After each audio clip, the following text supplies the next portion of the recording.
বলছেন থাকবো, পালাবো কোথায়? অস্থির হয়ে মানুষ দৌড়াতে থাকবে, পালাবো কোথায়, যাব কোথায়?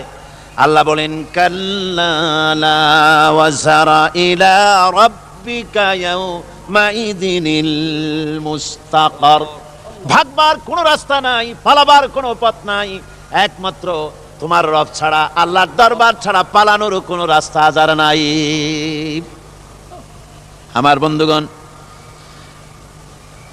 এই কঠিন সময়, এই কঠিন দিনে, পরকালের এই দিনে, কিয়ামতের এই মারাত্মক অবস্থায় সকলকে উঠতে হবে।